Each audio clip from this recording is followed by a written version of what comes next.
क्या हाल है मेरी दोस्तों। मैं आप सभी दोस्तों का श्वेता पाक कला में स्वागत के साथ साथ अभिनंदन करती हूँ। आप लोग कैसे हो। आज श्वेता पाक कला में बना मेथी के द्वारा तैयार पराठे, जिसको हमने मिक्स वेज के साथ बना के तैयार किया है। ये मेथी के पराठे आप मिक्स वेज के साथ एक बार बना के तैयार करेंगे, सभी को बहुत ही ज़्यादा पसंद आएंगे। पराठे को बनाना बहुत ही आसान है। थोड़े से मिक्स वेज लीजिए और थोड़े से मेथी के पत्तों के द्वारा इस पराठे को बना के तैयार किया है। स्वाद के साथ साथ सेहत का पूरा ध्यान रखिए। हेल्दी बनाइए, हेल्दी खाइए। चलो दोस्तों, हम आप इसको मिलकर बनाना शुरू करते हैं। मिक्स वेज मेथी के द्वारा तैयार पराठे।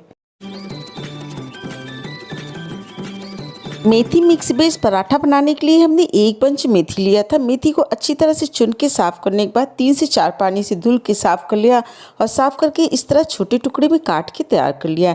इसी के साथ साथ थोड़ी सी हमने सब्जियां ली है। जो भी सब्जियां आपके पास उपलब्ध हो या जो सब्जियां आप पसंद करते हो, अपने टेस्ट के हिसाब से इसके अंदर डाल सकती हैं। मेरे पास ये सब्जियां रखी हुई थी, इन्हीं के द्वारा पराठे को बना के तैयार करेंगे। एक टुकड़ा लौकी का था और 2 से 3 प्याज थे, जिसके हरे वाले हिस्से को पहले ही निकाल दिया था। एक पीस इसके अंदर हमने आंवले का उपयोग किया। आंवला हेल्दी भी होता है और पराठे के स्वाद को बढ़ाता भी है। एक टुकड़ा हमने बंद गोभी का लिया है, एक गाजर को लिया है, हरे वाले कद्दू के छोटे से हिस्से को लिया है, एक शिमला मिर्च लिया है और थोड़ा सा हमने फूल गोभी लिया है और एक पीस इसके लिए हमने मूली लिया है। इन्हीं सब्जियों के द्वारा मेथी का मिक्स वेज पराठा बना के तैयार करेंगे। सबसे पहले हमने एक थाली ले लिया और थाली के अंदर एक कद्दूकस को रख लेते हैं। उसके अंदर जो हमने कद्दू लिया है, इस कद्दू को छिकले के साथ ही हमने घिस के तैयार कर लेना है। अब इसके बाद हमने पत्ता गोभी को भी घिस के इसी के अंदर तैयार कर लिया है। अब इसके अंदर जो हमने लौकी का टुकड़ा लिया है, इसको भी अच्छी तरह से इसके अंदर घिस के तैयार कर लेते हैं। सारी सब्जियों को पहले से हमने धुल के अच्छी तरह से साफ करके इनकी छिकलों को निकाल के तैयार कर लिया है और इस तरह एक एक करके हमने सारी सब्जियों को घिस के तैयार कर लिया। आखिर में इसके अंदर जो हमने हरी वाली प्याज लिया था, उसको छोटे टुकड़े में काट के तैयार कर लेते हैं और साथ ही साथ जो हमने एक पीस शिमला मिर्च ली, इसको भी छोटे टुकड़े में काट के तैयार कर लेते हैं।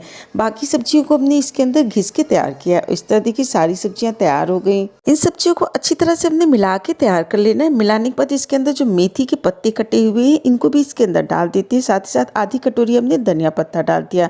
थाली छोटी थी तो पूरी सब्जी को हमने एक बड़ी सी थाली के अंदर निकाल के तैयार कर लिया।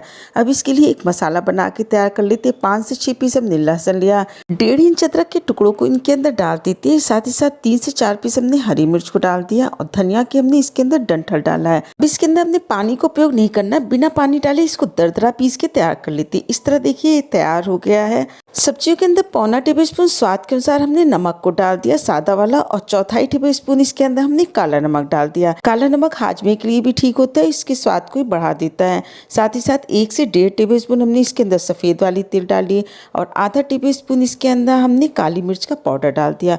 इसके अंदर हमने अदरक, हरी मिर्च, लहसुन और धनिया के डंठल का जो दरदरा पीस के बना के तैयार किया था, पूरी को इसके अंदर डाल देते हैं। 2 कटोरी इसके अंदर हमने गेहूं का आटा डाल दिया और साथ ही साथ 1/4 कटोरी इसके अंदर हमने बेसन को डाल दिया। आधी कटोरी इसके अंदर हमने सूजी को डाला है। 1 कटोरी गेहूं का आटा और रख लेते हैं, बाद में जरूरत लगेगी तो इसके अंदर यूज कर लेंगे। कुल मिला के अगर आटे के, बेसन और सूजी को देखा जाएगा तो इसके अंदर 300 ग्राम अभी हमने डाल दिया है। बची हुई 1 कटोरी को मिलाएंगे तो लगभग 400 ग्राम हमने आटे का उपयोग किया है।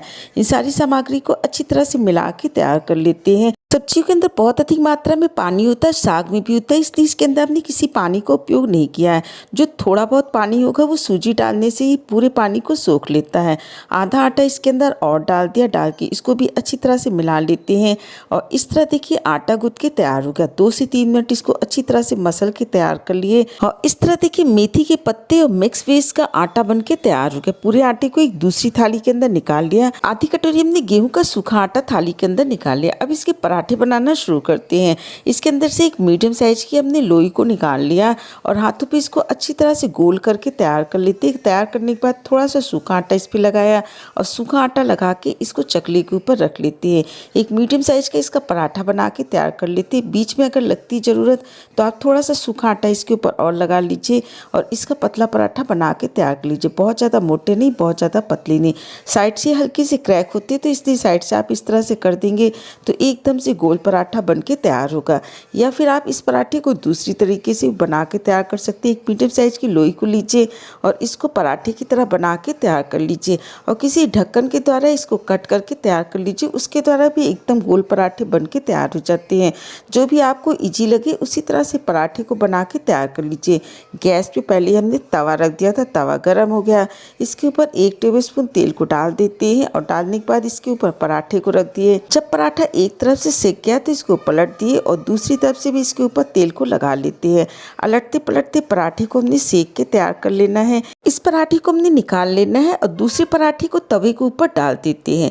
आप पराठा बनाते समय 2-3 बातों का विशेष ध्यान रखिएगा कि जो भी सब्जियां आप इसके अंदर लीजिए, सब्जियों को आप खींच के तैयार कर लीजिए, थोड़ी सी सब्जियों को कट करके तैयार कर लीजिए। इससे पराठे में स्वाद भी बना रहता है और बनाना भी बहुत आसान होता है। इन पराठों के अंदर आप बेसन, सूजी और आटे की क्वांटिटी को अपने हिसाब से कम या ज़्यादा कर सकते हैं या फिर आपके पास उपलब्ध हो तो आप इसके अंदर चावल के आटा या फिर मिक्स आटा भी डाल सकते हैं। ये पराठे हेल्दी तो होते ही हैं, साथ ही साथ बहुत ही ज़्यादा टेस्टी बन के तैयार होते हैं।